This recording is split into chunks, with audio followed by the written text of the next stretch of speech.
Hi friends, ഞാനിപ്പോൾ ഉള്ളത് പാലക്കാട് ജില്ലയിൽ, അതായത് പട്ടാമ്പിയിൽ നിന്ന് കുറച്ച് വരാനുണ്ട്. എടപ്പാളാണ് ഇവിടുന്ന് അടുത്തുള്ള സ്ഥലം. കൂനമൂച്ചി എന്നാണ് ഈ കറക്റ്റ് സ്ഥലത്തിൻ്റെ പേര്. ഇത് ശരിക്കും പാലക്കാട് ജില്ലയാണെങ്കിലും ഒരു മലപ്പുറം ജില്ലേൻ്റെ ഒക്കെ ഒരു ബോർഡറായിട്ട് വരും. അതായത് എടപ്പാൾ ഇവിടുന്ന് അടുത്ത സ്ഥലമാണ്. സീനത്തിനെ കാണാനാണ് വന്നത്. നമ്മൾ വീട് അങ്ങനെയൊന്നും കാണിക്കാത്ത. ഇത് സീനത്തിൻ്റെ വീട്ടിലല്ല ഇപ്പോൾ ഉള്ളത്. സീനത്തിൻ്റെ വീട് ഇവിടുന്ന് കുറച്ച് ദൂരത്താണ്. കൂനമൂച്ചി എന്നാണ് എക്സാക്റ്റ് സീനത്തിൻ്റെ വീടുള്ള സ്ഥലം. നമ്മളിപ്പോൾ ഉള്ളത് ആ സ്പോട്ടിലല്ല, പക്ഷേ ഇവളുടെ സ്ഥലം അതായത് കൊണ്ടാണ് അങ്ങനെ പറഞ്ഞത് കേട്ടോ. സീനത്തിന് പറ്റിയ നല്ലൊരു വരനെ നമുക്ക് കണ്ടെത്തണം. സീനത്തിന് അപസ്മാരത്തിൻ്റെ ഒരു ബുദ്ധിമുട്ടുണ്ട്. സ്ഥിരമായിട്ട് ഗുളിക ഓടിക്കണം. അപ്പോൾ ലാസ്റ്റ് അപസ്മാരം വന്നപ്പോൾ പിന്നെ വന്നിട്ടില്ല. ചെറുപ്പത്തിൽ വന്നതാണ്. അതിന് ശേഷം അങ്ങനെ അപസ്മാരമായിട്ട് വന്നില്ല. പക്ഷെ നമ്മൾ ഗുളിക നിർത്താൻ പറ്റൂല. നമുക്ക് ഡീറ്റെയിൽ ആയിട്ടൊക്കെ കാര്യങ്ങൾ ഇരുന്ന് സംസാരിക്കാം. വേറെ ഒക്കെ യാതൊരു ബുദ്ധിമുട്ട് കാര്യങ്ങളൊന്നും ഇല്ല എന്നാണ് ഇവർ പറഞ്ഞത്. ഉമ്മ മരിച്ചതാണ്. ഉപ്പ വേറെ വിവാഹം കഴിച്ചിട്ട് അങ്ങനെ. അപ്പോൾ സീനത്ത് തന്നെയാണ്, ഒറ്റക്കാണ്. അപ്പോൾ എല്ലാ കുടുംബക്കാരും എല്ലാവരും ഉണ്ട്. പക്ഷേ പിന്നെ ഒരു ഒറ്റപ്പെട്ട ഒരു ലൈഫാണ്. അപ്പോൾ എത്രയും പെട്ടെന്ന് നമുക്കൊരു പാർട്ട്ണറിനെ കണ്ടെത്തണം. എത്ര മക്കളാ? 3 ആൺകുട്ടികൾ, ഒരാണോ 2 പെണ്ണോ? മറ്റേ 2 വിവാഹം കഴിഞ്ഞോ? 2 മറ്റേത് അനിയത്തിയാണോ? അനിയത്തി. അനിയത്തിൻ്റെയോ പിന്നെ ബ്രദറിൻ്റെയോ? സീനത്താണോ മൂത്തത്? അതെ. മറ്റു 2 വിവാഹം കഴിഞ്ഞാണ്. അപ്പോൾ സീനത്തൊരു ഒറ്റപ്പെട്ട ജീവിതമാണ്. കുടുംബക്കാരെല്ലാവരും ഉണ്ടെങ്കിലും ആ വീട്ടിൽ സീനത്ത് തന്നെയാണ് അല്ലേ ഉള്ളത്? അത് ആ വീട്ടിൽ ഇങ്ങോട്ട് വന്ന് നിൽക്കുന്ന ആളാണോ നമുക്ക് വേണ്ടത്? കുഴപ്പമില്ല, എങ്ങനെ ആയാലും കുഴപ്പമില്ല അല്ലേ? അപ്പോൾ സീനത്തിന് എത്ര വയസ്സായി? 42 അല്ലേ? അതെ. അപ്പോൾ 42 വയസ്സാണായത്. നമുക്ക് എത്രയും പെട്ടെന്ന് കല്യാണം നടത്തണം. നമുക്ക് വേറെ നടക്കാൻ ബുദ്ധിമുട്ടോ കാലിനോ അങ്ങനെ പ്രശ്നങ്ങളൊന്നും ഇല്ല. പക്ഷെ സ്ഥിരമായിട്ട് ഈ ഒരു അപസ്മാരത്തിൻ്റെ ടാബ്ലറ്റ് കഴിക്കണം എന്നുള്ളൊരു കാര്യമാണ്. അത് മനസ്സിലാക്കുന്ന ഒരാളായാൽ മതി. അപസ്മാരം അതെന്ന് പറഞ്ഞാൽ ചെറുപ്പത്തിൽ ഈ അപസ്മാരം വരുമ്പോൾ ഇനി വരാതിരിക്കാൻ വേണ്ടി ഡോക്ടർ എഴുതുന്നതാണ്. പിന്നെ അത് മുടങ്ങിയാൽ വരുമോ എന്നുള്ള പേടി കൊണ്ടാണ് പലരും അത് കണ്ടിന്യൂ ചെയ്ത് അങ്ങനെ പോകുന്നത്. അങ്ങനെ വർഷങ്ങളോളം കണ്ടിന്യൂ ചെയ്യേണ്ടി വരുന്നുണ്ട്. അപ്പോൾ അത് നിർത്താൻ പറ്റില്ല. ലൈഫ് ലോങ് അങ്ങനെ ആയിരിക്കും. ചിലർ അതിൻ്റെ ഇടയ്ക്ക് അത് നിർത്തിയിട്ടൊരു പ്രശ്നം ഇല്ലാത്തവരുണ്ട്, നിർത്തിയിട്ട് പ്രശ്നം വന്നവരുണ്ട്. അതുകൊണ്ട് റിസ്ക് എടുക്കണ്ടല്ലോ എന്ന് വിചാരിച്ചിട്ടാണ് പലരും ടാബ്ലറ്റ് അങ്ങ് കണ്ടിന്യൂ ചെയ്യുന്നത് കേട്ടോ. ഒരുപാട് ആളുകളെ നമ്മൾ ഇതിൻ്റെ മുമ്പ് വീഡിയോ ഒക്കെ ചെയ്തിട്ട്. അപ്പോൾ സീനത്തിന് ലാസ്റ്റ് അപസ്മാരം വന്ന് ഇപ്പം അടുത്തൊന്നും വന്നില്ല അല്ലേ?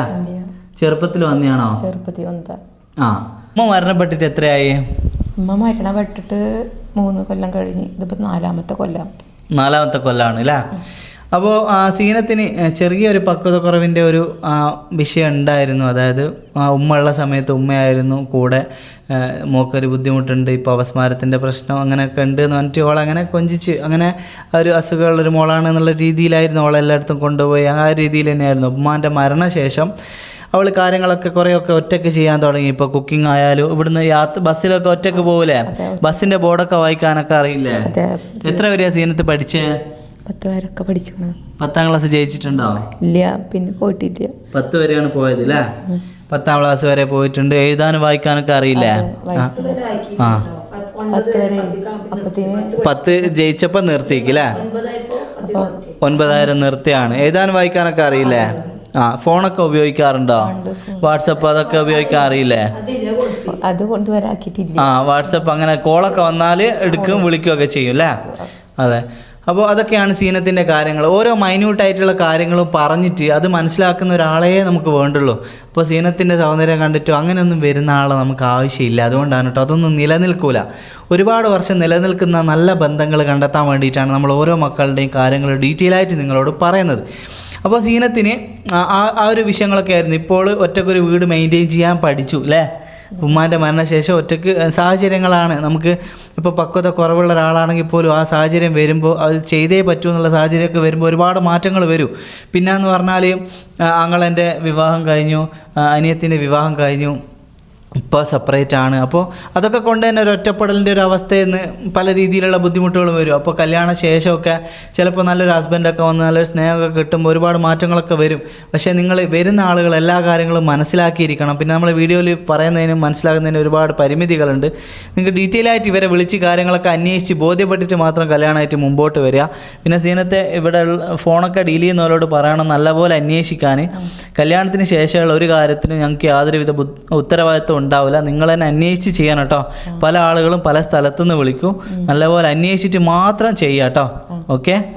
പിന്നെ ദൂരത്തിൻ്റെ ഇവർ പറഞ്ഞതെന്ന് പറഞ്ഞാൽ പാലക്കാട് ജില്ല ഒക്കെ ഈ ഒരു ബോർഡർ സൈഡ് ഉണ്ടല്ലോ, ഒരുപാട് ദൂരത്തേക്ക് വേണ്ട, മലപ്പുറം പാലക്കാട് അങ്ങനെയൊക്കെ നോക്കാമെന്നാണ് പറഞ്ഞത്. പിന്നെ ഭാര്യ മരിച്ചതോ ഡിവോഴ്സ് ആയതൊക്കെ നമുക്ക് നോക്കാം. മാക്സിമം ഒരു 50 വയസ്സിൻ്റെ ഉള്ളിലുള്ള ആലോചനകളാണ് വേണ്ടത്. നിലവിൽ ഭാര്യമാരുള്ള ആളുകളൊന്നും ദയവ് ചെയ്ത് ഇതിൽ കോൺടാക്റ്റ് ചെയ്യരുത് കേട്ടോ. ഓക്കെ, സീനത്തിൻ്റെ ഉമ്മാൻ്റെ അനിയത്തിമാരൊക്കെ ഇവിടെ ഉണ്ട് കേട്ടോ. അവർ ക്യാമറേൻ്റെ ബാക്കിൽ നിൽക്കുന്നുണ്ട്. അപ്പോൾ അവരോടൊക്കെ ഡിസ്കസ് ചെയ്തിട്ടാണ് നമ്മൾ ഈ വീഡിയോ എടുക്കുന്നത്. അപ്പോൾ ചെറിയ ബുദ്ധിമുട്ടുള്ള ഒരാളെ സ്വീകരിക്കാനൊന്നും പ്രശ്നമില്ല എന്നാണ് അവരും പറഞ്ഞത്. പക്ഷേ ജോലി ചെയ്തിട്ട് സീനത്തിനെ നോക്കാൻ പറ്റുന്ന ഒരാളായിരിക്കണം. സീനത്തിൻ്റെ ആദ്യ വിവാഹമാണ്, 32 വയസ്സാണ് ഒക്കെ ആയത്. അപ്പോൾ ഒരു വിവാഹ ജീവിതം ഒരുപാട് സ്വപ്നം കണ്ട ഒരു മോള് തന്നെയാണ്. കാരണം നമ്മുടെ നാട്ടിൽ ചെറിയൊരു ബുദ്ധിമുട്ടുണ്ട് എന്ന് പറയുമ്പോൾ കല്യാണാലോചനകൾ വരാൻ ഭയങ്കര മടിയാണ്. കാരണം അങ്ങനെ ഒരു സ്പ്രെഡ്, അവളൊരു അസുഖക്കാരിയാണ് അങ്ങനെയൊക്കെ പറഞ്ഞിട്ട് ഒരുപാട് കല്യാണങ്ങൾ മുടങ്ങി നിൽക്കുന്ന ഒരുപാട് മക്കളുണ്ട്. അപ്പോൾ അതൊക്കെ സ്വീകരിക്കാൻ തയ്യാറുള്ളവരും നമ്മളെ നാട്ടിലുണ്ട്. അങ്ങനെ ഒരാളെ കണ്ടെത്താൻ വേണ്ടിയിട്ടാണ് നമ്മൾ ഈ ഒരു പ്ലാറ്റ്ഫോമും നിങ്ങളെ ഓരോ വീട്ടിലും ഇങ്ങനെ പോകുന്നതും ഒക്കെ. അപ്പോൾ അതൊക്കെ നിങ്ങളുടെ മുമ്പിൽ എത്തിക്കുന്നത്, നിങ്ങൾക്ക് ഇവർക്ക് യോജിച്ച ഒരാൾ നിങ്ങളെ കുടുംബത്തിൽ നിന്നുണ്ടെങ്കിലും നിങ്ങൾക്ക് അറിയുന്നവരുണ്ടെങ്കിലും നിങ്ങൾ ദയവ് ചെയ്ത് കണക്ട് ചെയ്യണം. നമ്മൾ പല ബുദ്ധിമുട്ടുകളുള്ള മക്കളുടെ വീഡിയോ ഇതിലിട്ടിട്ട് പലരുടെയും കല്യാണം കഴിഞ്ഞിട്ടുണ്ട്. സീനത്തിന് അത് വെച്ച് നോക്കുമ്പോൾ ഒരുപാട് വലിയ ബുദ്ധിമുട്ട് കാര്യങ്ങളൊന്നും കാഴ്ചയിലും അങ്ങനെയൊന്നും ഇല്ല. പിന്നെ കൂടുതൽ കാര്യങ്ങൾ അറിയേണ്ടവർ ബുദ്ധിപരമായ അങ്ങനെ കൂടുതൽ വിഷയങ്ങളൊന്നും ഇല്ല എന്നാണ്. പിന്നെ ഈ ഒരു ഒറ്റപ്പെടലിൻ്റെയും ഈ പക്വത അങ്ങനെയുള്ള കാര്യങ്ങളാണ്. അപ്പോൾ അതൊക്കെ അങ്ങ് റെഡിയാവും. എങ്കിലും നിങ്ങൾ നല്ലപോലെ അന്വേഷിച്ച് മനസ്സിലാക്കി ഇഷ്ടപ്പെട്ടിട്ട് മുമ്പോട്ട് തന്നെ വരണം കേട്ടോ. സീനത്തിന് എന്തെങ്കിലും പറയാനുണ്ടോ? എങ്ങനെയുള്ള പിയാപ്പിളിനെയാണ് വേണ്ടേ? പറഞ്ഞോ, ധൈര്യമായിട്ട് പറഞ്ഞോ, ഒന്നും പ്രശ്നമില്ല. കാര്യം ഒത്തുള്ള അതിനെ മതി. നിസ്കരിക്കണോ അതണം. അതെ, താല്പര്യം. അതെ, അങ്ങനെയുള്ള ഒരാളെയാണ് നോക്കുന്നത് അല്ലേ? അതെ, ദീനീപരമായിട്ടുള്ള ഒരാൾ, അവളെ നല്ല രീതിയിൽ കെയർ ചെയ്യുന്ന ഒരാളെ എത്രയും പെട്ടെന്ന് നമുക്ക് കണ്ടെത്തണം. നിങ്ങൾ മാക്സിമം എല്ലാവരും കൂടെ നിൽക്കാമെന്ന് ഒരിക്കൽ കൂടെ പറഞ്ഞുകൊണ്ട് നിർത്താണ്. വേറൊന്നും പറയില്ലല്ലോ ഇത്ത, നമ്മളെല്ലാ കാര്യം പറഞ്ഞില്ലേ? പിന്നെ ഇങ്ങോട്ട് വന്ന് നിൽക്കുന്നതാണെങ്കിലും പിന്നെ കെട്ടിച്ചേക്കാനാണെങ്കിലും ഒന്നും നമുക്ക് പ്രശ്നമില്ല കേട്ടോ. അതൊക്കെ നോക്കിയിട്ട് അവരുമായിട്ട് കോൺടാക്റ്റ് ചെയ്യുക. അവർക്ക് പറ്റിയ ആലോചനകളാണെങ്കിൽ പിന്നെ ഒരുപാട് കോളുകൾ വരും. കോളൊക്കെ നല്ല രീതിയിൽ അറ്റൻഡ് ചെയ്യണം കേട്ടോ. റീചാർജ് തീർന്നാൽ പിന്നെയും റീചാർജ് ചെയ്യണം. സിമ്മിൽ പുതിയൊരു സിം എടുക്കുന്നതായിരിക്കും നന്നാവുക, കല്യാണത്തിന് വേണ്ടിയിട്ട് മാത്രം. അത് നോക്കിയിട്ട് നിങ്ങൾ എങ്ങനെയാ വെച്ചാൽ ഡിസ്കസ് ചെയ്ത് പറഞ്ഞു തന്നാൽ മതി. ഇപ്പം തരണം എന്നില്ല, നിങ്ങൾ പറഞ്ഞു തന്നാൽ മതി, അന്ന് കുഴപ്പമില്ല.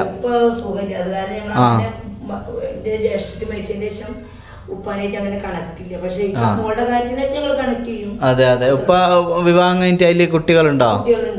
അത് വിവാഹം കഴിഞ്ഞിട്ട് കുറെ ആയോ? ഉമ്മ മരണത്തിന് ശേഷമാണോ? ശേഷം.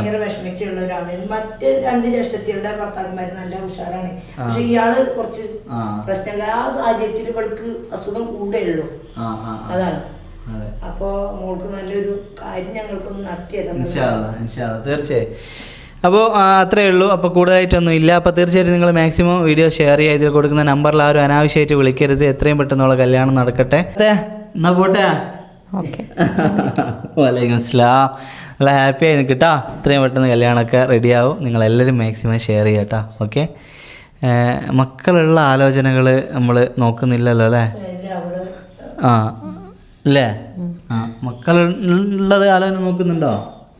അതിനൊന്നും കുഴപ്പമില്ല, ഇതുവരെ ആക്കിയിട്ടില്ല. അത് വിവാഹമാണ് എന്നാണ് അവള് പറയുന്നത്. ഇപ്പോൾ ചെറിയ മക്കളുള്ള നമുക്ക് നോക്കിയിട്ട് ചെയ്യാം. എന്തായാലും നിങ്ങൾ വിളിക്കുക, ബാക്കി കാര്യങ്ങളൊക്കെ ഓക്കെയാണ്, നമുക്ക് നോക്കിയിട്ട് ചെയ്യാം കേട്ടോ. അപ്പോൾ ഓക്കെ, നമുക്ക് അടുത്ത വീഡിയോയിൽ ഇതേപോലെയുള്ള മറ്റൊരാളുടെ വിവാഹ വിശേഷങ്ങളായിട്ട് വീണ്ടും കാണാം.